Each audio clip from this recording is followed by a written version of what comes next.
Greetings and bienvenue, Midnight Crew. Thank you for returning to this broadcast, and welcome to new viewers joining us for the first time. If you like a video, then feel free to subscribe.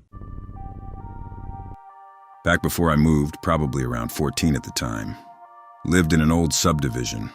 Really nice neighborhood, but filled with elderly people, so there wasn't a lot to do. An older man lives about 4 houses down, and it was one of those communities where everybody knew each other. His wife died a few years prior, and his 2 sons screwed him out of a lot of money. He lives alone. Small house. No friends. Smokes close to 2 packs a day for his entire life. Frail, likely crawling with cancer. He spoke with an Irish accent, I believe, but it was harder to tell with the rasp in his voice. Nicest, gentlest old man I have encountered to date. We always helped him the best we could, bringing him meals when we made extra, mowing his lawn and shoveling his driveway in the winter, etc. Anyways, I was at home alone one day and he called our house. He did this often because he was lonely, I figure, and we were always nice to him. Felt bad, so we always talked to him for a bit. This particular time, for some odd reason, a thought passed through my head moments after I started talking to him. What if this was the last time you ever spoke to him? What? Anyways, I decided to be extra nice for some reason, telling him he had value to us and how nice a guy he was. All that flattery. A few days later, I'm asleep on the couch in my basement because we had company that was staying in my room. 3 a.m., have an oddly vivid dream of someone standing beside my bed. In my dream, they reached down and grabbed my shoulder, as if someone were to grab you and say, "I'm proud of you," or to wake you up with a slight shake. Woke up. Oh shit, that wasn't a dream. I really felt that. A dark figure is standing beside my bed. Refocus my vision, because I just woke up and was still coming to. The figure has moved back a few feet and is closer to the stairs. Readjust again. The figure stops beside the stairs as if to look back. By this time, I'm completely conscious and look directly at it. It disappears as soon as I look at it. Up the stairs, I assume. We receive a phone call the next day. The neighbor was in the hospital and died that night. Instant chills. I still believe he visited me that night to say thank you or something, yet my parents dismissed it as a dream despite my insisting it wasn't. Anyways, share your stories. Doesn't necessarily have to be paranormal. This happened last year, and the memory is incredibly vivid. Head into the kitchen for some food. The kitchen is shaped like an L where little end is the entrance and the long bit is the kitchen plus mudroom. The 2 rooms are separated by a wall and a bifold door, 2 panels. Lights are off in the kitchen, but eyes are adjusted. I can see just fine. I take maybe 5 or 6 steps into the kitchen, and I freeze and look up. The door is just fucking gliding open. Keep in mind that this is a rickety and loose POS bifold door. It always makes noise. Not this time. While this is happening, I'm experiencing 3 things. The first is a feeling, a sort of static fuzz in my head behind my eyes. The second is my spine liquefying and turning ice cold. The third is the most overwhelming fear I have ever experienced in my life. This wasn't a night terrors type fear. This was a you are going to fucking die right now kind of fear. The door opened to reveal nothing. There was absolutely nothing past the threshold. The room before the door had plenty of ambient light. Everything was perfectly visible. Not this. There was a wall of static darkness obscuring whatever was in that room. After that, the fear took hold, and I ran like hell. Parents never believed me, tried to dismiss it with bullshit like wood expansion and a draft. The house was closed up twice, and we could never reproduce the perfect gliding that door made. I still wonder what would have happened if I had stayed. What would I have seen in that void? Fucking wood expansion. Years back. B16. Family moves into a trailer home, remote area, middle of the woods. One neighbor, some old guy. The neighbor has an unnecessarily large amount of tree lights, spotlights, and light sources on his property. My room is arranged so that the head of the bed faces a large window in the room. A spotlight lights up my blinds. Hard to sleep. At night, hear whispering sounds by the window. Dismiss it. Becomes constant throughout move-in week. Tell my mom. Doesn't believe me. The whispering sounds continue. Try to hear them out. Different language. Can't understand. One night, see a shadow in the window. Freak out. Run to my parents and tell them about the shadow. Parents get guns. Go outside. No one. My parents think I'm a rebel because of the move. They ignore me. The shadow begins appearing more often. Pretend I'm asleep when I notice it. Get used to the shadow and the whispering. Assume it's always the neighbor to calm myself, despite the man being ancient. 4 years go by. The neighbor dies of something. Don't know. His trailer is vacant and abandoned. Still see the shadow by the window and hear the whispers. One night, my grandfather is in town. Only 2 rooms in the house. My mother offers my bed to him. I get the couch in the living room. Morning comes. Grandpa is paranoid. Tells my mother he hears sounds by my room's window. Scared out of his mind. Leaves the next day. Some days, no one is home. Come back from school. See bird feathers on my bed. Scared out of my mind. Turn 18. Leave home. Never going back. Oh God, this was years ago, but I still feel bad about it. Friends and I want to get drunk. I say we should go out in the woods. Great idea, Anon. Get out there. Hanging around in the woods. Actually wander pretty deep into the woods. Find a house/hovel. It's perfect. Let's use this place to drink. Door is stuck. Let's use a window. Dipshit friend says he has it. He kicks the door in. We go inside. Looking around. Dipshit's girlfriend starts screaming. Everyone runs to see what's up. She's in the back room. Blood everywhere. Blood everywhere. Bloody handprints like someone was clawing up the wall. The door to the outside is broken in half. Okay, we should go now. Run through the woods back to the car. As we're driving back, say we have to go to the police. Everyone else says we can't. We'll get in trouble for B&E and underage drinking. Okay. Never tell the cops. Never speak of it again. I still feel really bad about this. Get comfortable. When I was young, around 9, I went to this camp called Woldumar, located in mid-Michigan, during the summer. My little brother and little sister both hated it, but I had always liked and respected nature. I loved learning about what animals were what, and what the ecosystems were made up of and stuff like that. Anyways, every day we'd go on a hike through the nearby forest. You were supposed to stay with the group and follow your counselor. Now, I want you to get an appropriate picture for what I was like at that time. I was really short for my age, incredibly skinny, incredibly pale, short, black hair, and piercing blue eyes with dark circles under them. I looked like a gaunt nightmare at this point in my life. I didn't have many friends and was very introverted and quiet. Aside from looking like a ghost, I had a bad habit of not wanting to bother people, so instead of asking the group to wait for me, I kneeled to tie my black hiking boots and watched as the group went farther and farther away. Now, here's a bit of a past shame of mine. I never really memorized how to tie my shoes.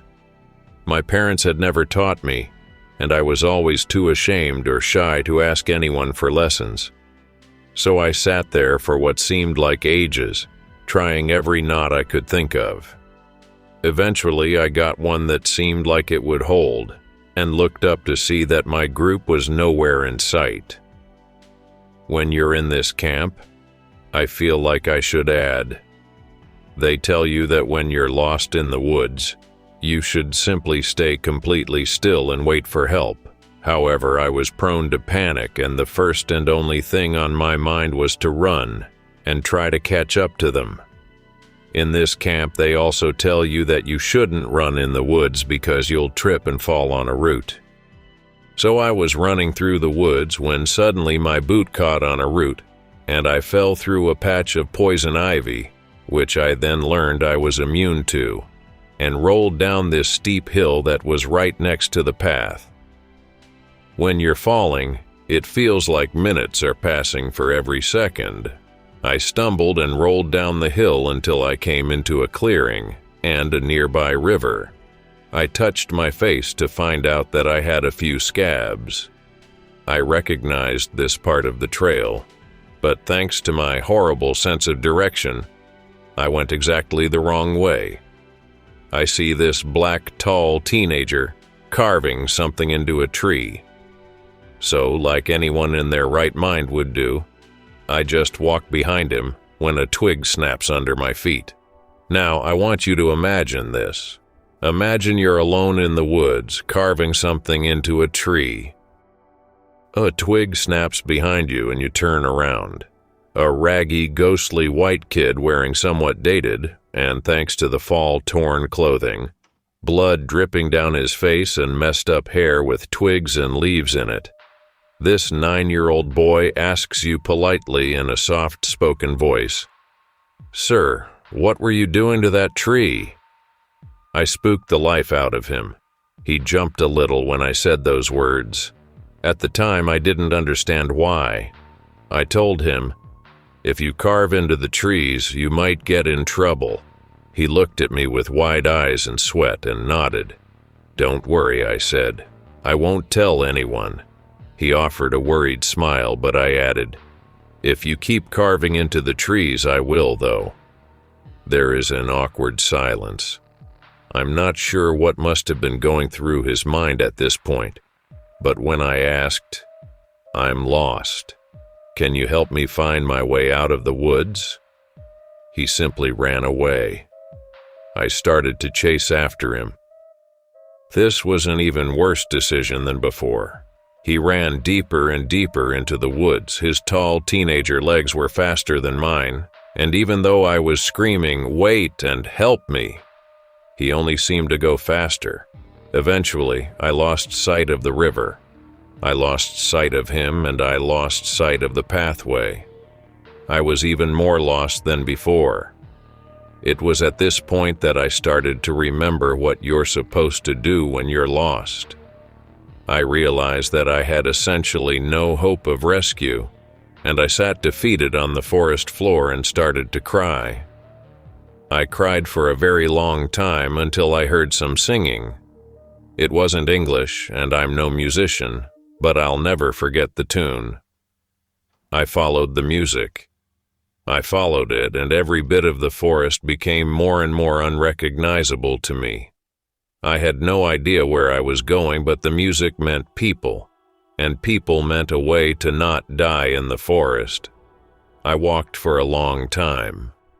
I'm not sure how long, but eventually I came to a clearing. I had found it. I had found where the singing was coming from. A strange circle of mushrooms were on the ground in the very middle of the clearing. I got really close to it and touched inside the circle. The singing stopped. The grass in the middle of the circle rapidly died and gave way to an unearthly white form, almost looking like white grass. Out of the grass, a hand emerged and grabbed mine. It yanked me into the circle, and just like that, I was falling through a void. I fell forever. It was an unbearable amount of time, at least an hour, I think. Then there was a white flash of light. You'll have to forgive me, because my memory past this point becomes muddled and foggy. Tall people stood above me while I lay down. People talked gibberish. A small girl with jet black eyes. A hand leading me through the forest to the forest's exit. My counselor chastising me for running off on my own. My wounds healed. My clothes fixed. No one believes me. A few years ago, I lived in this kind of hole-in-the-wall backwater town in North Florida.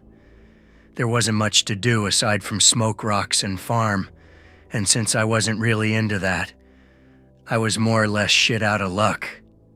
One day, my older brother told me about an old barn and house that he found out in the woods. Nothing really out of the ordinary considering the area. Old shit littered it in the weirdest places. Still, it was something. So I decided to grab some friends and go kick over some old farm equipment and maybe break into a dilapidated house. So yeah, this little plot of land was pretty far out in the woods, really secluded, delivering shit. Sure enough, we found the barn and the house. There wasn't anything of interest in the barn, but we found a cow skull that I kind of wish we'd taken in hindsight. The house was equally boring and surprisingly empty except for a dresser and a couple of old pictures. In one of the rooms, the window looked out into the backyard, and sure enough, there was an old cemetery. This is the South. Families often have private cemeteries, used to anyway. We went trudging through it, looking at the little graves and whatnot. None of them were clearly legible, except for one that was separated from the others. There was no name on it, just a date, and the words, "Unknown infant," implying way back when whoever lived there stumbled upon a dead baby. My face when? I don't know. It's creepy to me. Some bullshit no one ever really believes right here. At Buddy's house, lots of weird shit happens. Got a couple of different entities we think we've been able to differentiate between. We got the slider, the shuffler, some other minor activity, and the subject of this story. My computer is set up next to his couch and the monitor is on a bar chair thing along with the mouse. When I go to bed there, I have to turn off my monitor because after it goes to sleep mode, my mouse will slide off the chair and the monitor will turn on again. Shuffler likes to watch shit, I guess. Whatever. Sometimes the mouse clicks a lot. Shuffler just kinda does what he wants. One night, do nightly ritual of turning everything off and lay down on the couch. Hear mouse clicking, only it's different tonight. Slow and regular, not frantic or spastic. Suddenly, I feel like something's watching me. Open eyes, goddamn rotten-faced, goblin-looking fuck mean mugging at me. He's leaned over the arm of the couch to click the mouse on the chair next to my head, so his face is right above mine. Long fingernails and crazy teeth. Kinda greenish looking. Remember something about these sorts of things needing an opening and liking to look directly in your eyes to find one. Channel the nonchalance of my Swiss ancestors. Slowly close eyes and pretend everything is business as usual. Eventually fall asleep. I'm pretty sure that the shuffler shuffled this thing out of existence a few weeks later. Also, some dumbass offed himself in what is now the spare bedroom a few years back. He died trying to do a blood summoning ritual. The floor padding was soaked in blood because the cheap-ass previous owners just got new carpet but left the bloody padding. B14, hanging out around the end of my village after school with friend. I'll call her D. She heads into her house to grab something, leaves me outside. She doesn't come back quick enough. I ain't waiting. Head into her backyard. Her backyard was a 100-yard field upwards, climbing up the hill. Suddenly, I hear screaming. Rush the hell up. Dee is staring into the field next to hers. Grab her to tell her to stop screaming. It ain't her. Look into the next field. Long-haired chick in a black cloak with a white sheet just staring at the sky and screaming. Grab Dee and leg it to her shed. Bang into her mother on the way down. Ask her if she heard the screams. Didn't hear a thing. Fast forward 2 days. Dee's neighbor is dead. It was a fucking banshee, I swear. I live in Ireland, so they are well known. No one believed us, except my granny. I've got a few, so I'll start with the most recent one. A few months ago, went to the store at 2 a.m. on my way back. Feel a strange, very faint sensation. My gaze was drawn to a spot in the sky. See a bright, motionless light hovering. Ignore the weird feeling. Dismiss it as a star or satellite or something. A few nights later, out walking again. Look at the spot where the light was. It wasn't there. I did some research, and it wasn't a satellite or space station. And if it was a star, it would have been there the next night. I'm not saying it was a UFO, but it was weird nonetheless. A few years ago, friend's mom bought a house in a small town near their cottage, renting it out to tenants who reported strange occurrences. Things like the radio changing the volume by itself, lights turning off and on, feeling a presence. I didn't believe any of it, but we went to investigate since there's nothing else to do in that town. The house was divided into 2 apartments, the front half and the back half. No one lived in the front. Me and the kids who had been staying at the cottage look around the house, but for the most part they don't take it seriously. I went from room to room asking if anyone was there, and for them to make their presence known. Typical ghost hunting questions. Anon, this is dumb. You aren't gonna find anything. Ooh, spooky ghosts, LMAO. You're silly, Anon.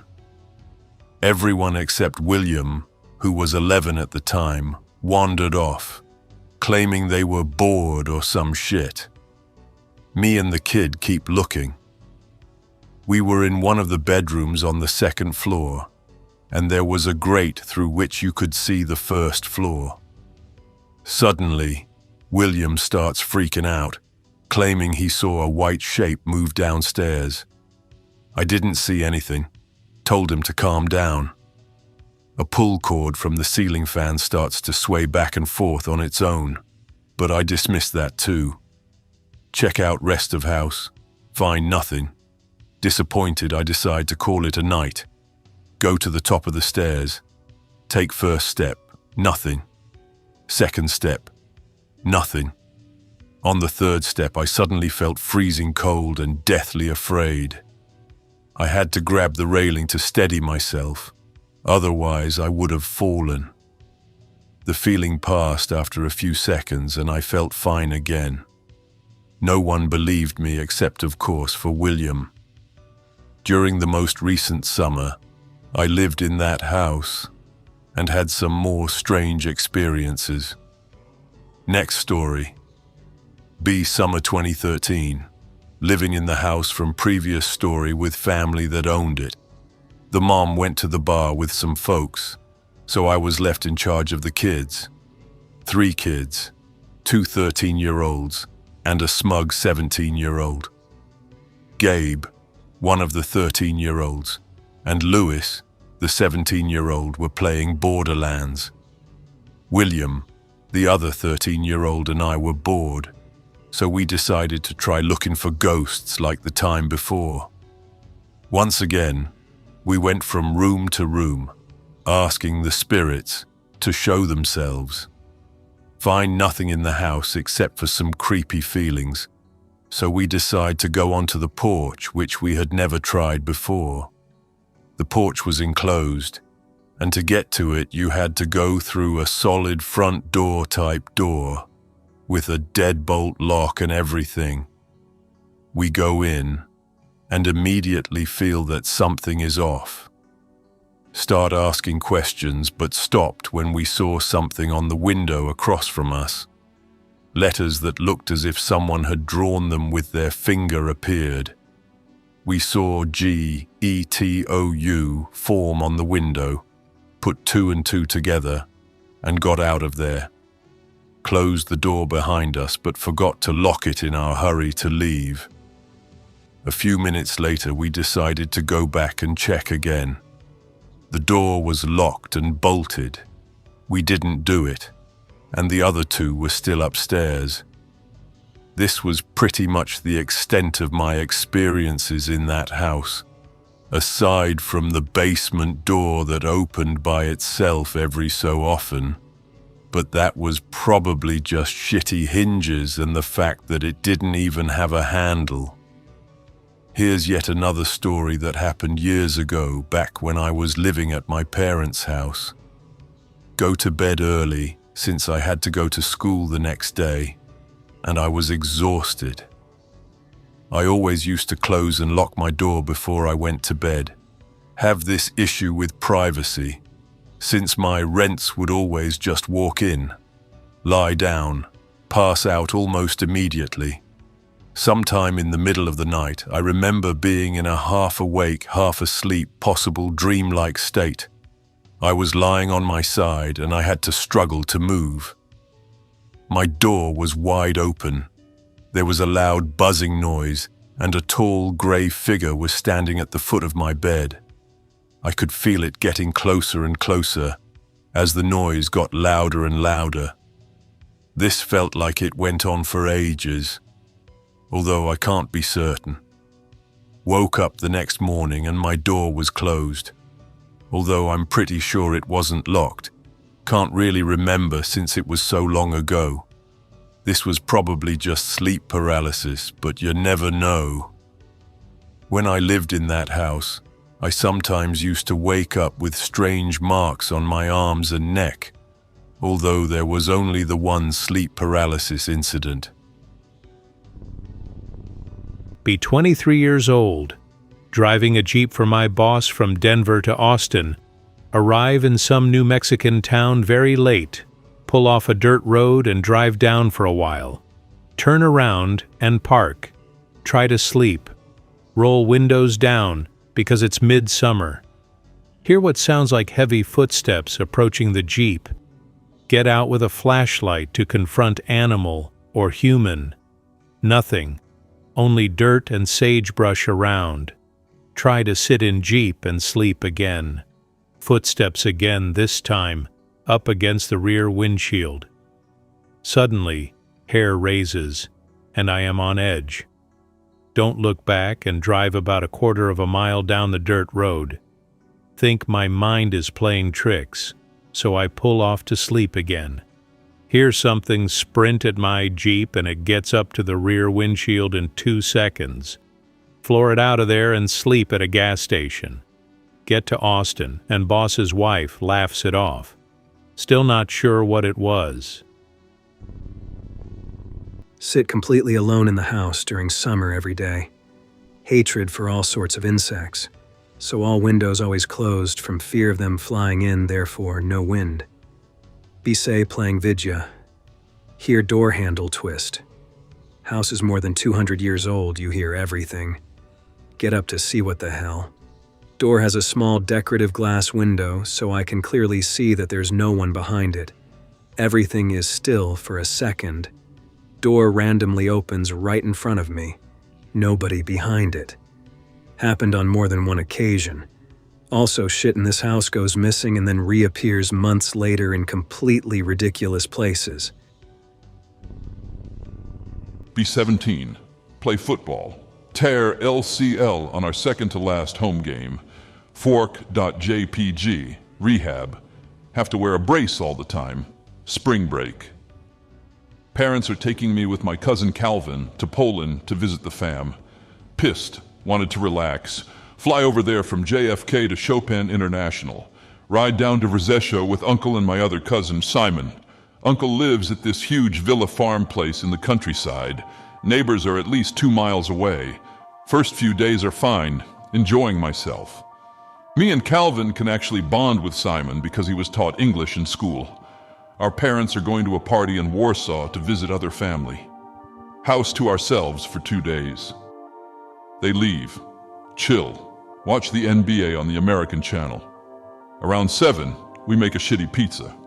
Go watch a movie in the living room. 10:30-ish. Hear footsteps outside.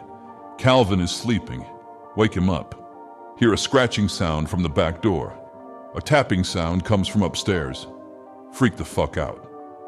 Simon tells us to follow him to the attic. Upstairs, look out a small window. Nobody outside. But the small barn's lights are off. Simon moves boxes around and tells us to come to him. Uncle served in the Polish army as a paratrooper, has a few guns. Polish AK-74, double barrel, a few pistols and revolvers. Simon takes the AK, gives Calvin the shotgun, and I take a pistol. Gives me quick basic gun instructions. Hearing distant creaking downstairs. Simon whispers to follow him, tells Calvin to lock the door behind us, don't open it unless it's us, and to shoot anything outside if it's an intruder. Head down to the second floor, start to slowly sweep. On edge, eerily quiet. Simon goes to the bedrooms on the side of the hallway. Alone, move down the hallway, creaking. Keep eyes and gun pointed at the stairway from downstairs down the hall. Windows on the side show the large barn across the garage. Glance at the barn, lights on the side of the barn go out. Fuck, fuck, fuck. Loudly whisper for Simon, he comes over. Tell him what happened. He wants to end this now. We head toward the stairway. Suddenly a figure appears out of nowhere about 10 feet in front of us. Frozen in fear, can't move. Notice the moonlight shine on his buckle.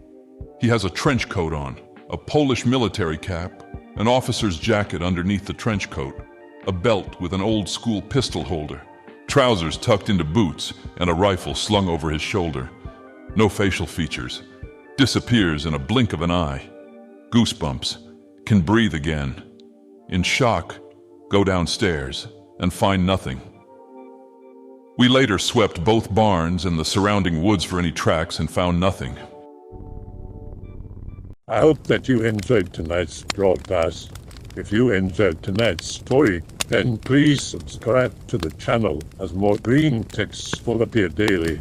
A new broadcast will appear when the clock strikes midnight Central Time.